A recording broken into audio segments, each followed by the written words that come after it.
Omori is a game that started development 7 years ago on Kickstarter and instantly became popular due to its art style and concept. And yeah, there's like a whole other controversy with like the Kickstarter and time and money and I'm not covering that shit because I don't care, and this video covers it like way better, so go fucking don't watch that. I'm gonna watch this video. But if you care about nothing, just go watch that video. It's a good video. No hate. Omori gets its roots from games like Earthbound and Undertale, but also shares a shit ton of similarities with Off and Lisa. Funny thing about that is, this game started development before any of that shit was even like a twinkle in the developer's coochie or penis, with the exception of Off, which it kind of gets its inspiration from. At first I was turned off by this game's cutesy, like, ooh, little dainty little tumblery dialogue and art style, along with the general saturation of this kind of fucking game. You know what I'm talking about. But trust me, this game is fucking amazing. Like, it starts off a little slow. It's still, you know, that little, oh, cutesy little dainty little thing. But then it's like, whoa, oh my god, what is this? And then it's like, whoa, what is that thing? Oh my god, that's really cool. And then there's parts where it's just like, and then it's like, oh my god, I'm crying. Oh my god. Safe to say this is a good fucking game. And after one would play such a good game, one might wonder, I wonder if these people have made any other games. I wonder what they're like. Let's take a look. Oh my fucking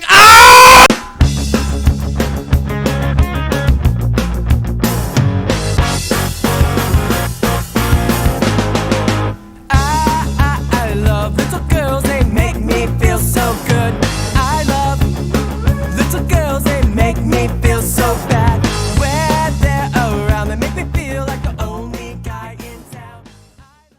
Originally at the age of 19, Omocat started off as a blog where she posted various comics and artwork. Most of the comics she posted were cutesy, chibi Zelda comics, along with black and white comics where she vented about how life sucks.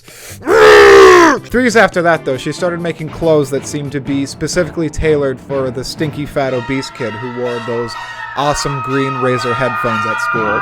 Nothing really blew up or gained traction until one day when she released a webcomic titled Pretty Boy. Essentially, it was just a short story about two dudes falling in love with some pretty big fujoshi undertones. For those of you that are unaware, fujoshi is a fetish that was popularized by websites like Tumblr and DeviantArt and still remains pretty popular today. It's basically just girls that get extreme hard-ons to gay male romance and then draw pictures, comics, make shirts of it, talk about it, whatever. Fujoshi in itself isn't a bad thing. Like, it's weird, sure, you know, whatever. But as you'll see with Omocat, it's a little bit different. Omocat has even admitted herself in an interview that, I have a lot of friends who like to read boy love manga, but I could never really get into it. Which is strange because a month later, she literally released a shirt that says Fujoshi on it with a character that appears to be playing with two boy dolls in a sexually suggestive way. Regardless, 2 days after this blew up, she decided to make a booklet and a shirt to capitalize off the initial success, while still releasing comics and artwork on the side. And about a month later, the shirt finally released. One of which was the Pretty Boy shirt, which, you know, makes sense, got her popular. And the other that was bundled with the post was a picture of a clearly underage boy with the word Shota under it. Wait, what? Surprisingly enough, this gained like no attention at first. In fact, people were even posting pictures of themselves wearing it. Like this gentleman over here, showing off his Shota shirts.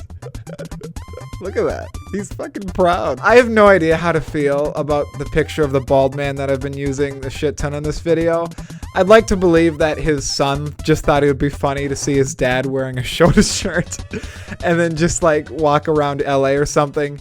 But, you know, let's be real, he's probably in prison or something, I don't know. 6 months after this got posted, though, people slowly started to realize that she, you know, made this fucking shirt and started making threads on Tumblr and Twitter screaming about how she was a pedophile and what have you. The shitstorm got so bad that she responded on Twitter initially defending herself, saying, "Shota isn't exclusively erotic," which we'll get back to later, just keep that in mind. This obviously only made her situation worse and got people more and more angry, so she deleted the tweet and released an apology, which I will now read. And just a reminder, she was 22 at this time, so she doesn't even get the excuse of, oh, she was just a little girl at the time. She just really likes little boys. Little boys is her passion.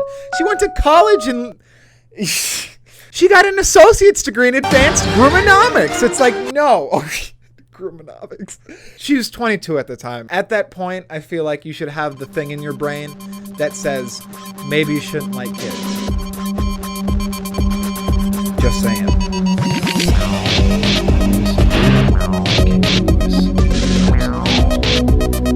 I made a shirt with the word Shota on it about a year ago. At the time, it didn't have the same definition as it does now. It was a lesser used word, and I was under the impression that Shota and Shotokan meant two different things. Shota loosely meant anime boy or young-looking man, while Shotokan referred to the anime boy complex. The shirt was meant to be a parody of those semi-ironic boy shirts and was not meant to condone pedophilia in any way. I've never drawn anything sexual in my entire life. Okay. So that's a bunch of bullshit. First of all, no, you 100% know what Shota means. I have the archives and tweets to prove it. Second of all, even if I didn't have the proof, Shota has always and will always mean the sexualization of little boys or minors. There are dozens of definitions out there that were posted well before you made that shirt, so you can't even use the excuse of it was a product of its time and it didn't have the same definition as it does now.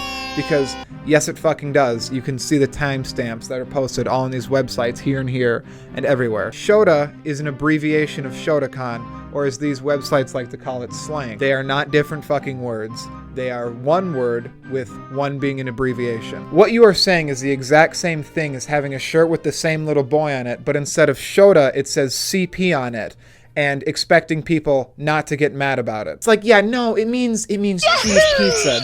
That abbreviation that other people use, no. This means cheese pizza. Why is there a little boy on my shirt? Well, little boys like pizza. I mean, people are using my tweets out of context to spread and prove these false allegations about me. Convenient you left out the actual tweets, huh? And thank God you did. These make you look even more like a creep. Thank God you deleted these before someone could archive them on an Internet Archive website. Oh wait! The tweets I made were not about Shota or Pretty Boy. Really?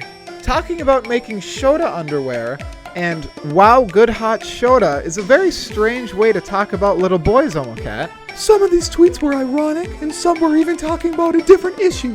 But looking back, I can see how it could be easily misinterpreted. Hang on a second, Omocat.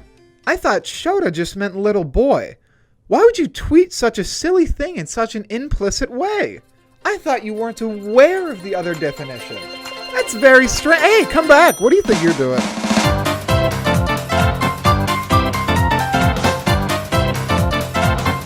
For those of you that noticed by looking at the dates and timestamps of the tweet, yes, this controversy is 7 years old, and yes, I realize I'm digging up shit. But it's not just for a clickable title and easy thumbnail. I mean, it kind of is, but just hear me out, okay? Reason number 1. Unlike most cancel culture mobs who look through celebrity tweets and look for shit, this was a rare example of it not being a byproduct of its time. Usually when people go after other famous people for tweets and what have you, it's for jokes or just poorly aged things that were considered a normality at the time. This, however, has never been considered a normality and always universally seen as pretty fucking weird unless you're in those kind of groups. Reason number 2. I probably wouldn't have even made this video if it was just for the controversy. Yeah, she's pretty fucking weird and creepy, but it's not like she's messaging minors or fucking kids, as far as I know. And again, it's a 7-year-old controversy. We'll never fully know if she's actually changed or not, or if she just keeps her fetish private now, but it doesn't really matter because that's never gonna come out. What really irked me into making this video is when I was doing my research and figuring out what the controversy was about, I found out that this was actually brought up a few months ago, but it wasn't about Omocat. It was about the game, and more specifically, the thought process that Omori is problematic because Omocat is problematic.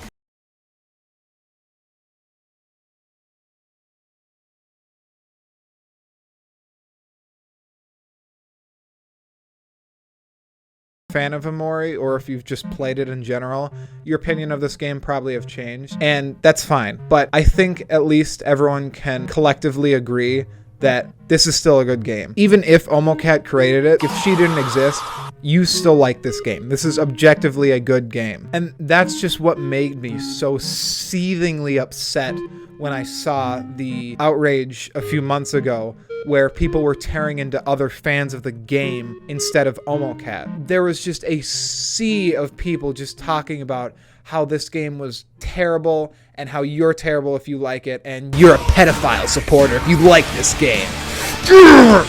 Just because you can't separate those two things in your mind doesn't mean people shouldn't be allowed to enjoy those things, even if they are created by a shitty, weird person. Don't fucking demonize someone for enjoying a piece of media or artwork that was just coincidentally created by someone shitty. 9 times out of 10, they don't know or they don't care and can separate those two things in their mind. Do I still think you should still play Omori, even if the dev has a weird and creepy past? Yes. This is still one of my favorite games of all time and will probably stay in my top 10 because I'm not letting this shitty developer steal all this enjoyment I got. I generally enjoy things because I like them and not because of some name who created them. Don't let this fucking ogre ruin it, and especially don't let its shitty parts of the fandom ruin one of the best RPGs ever fucking made.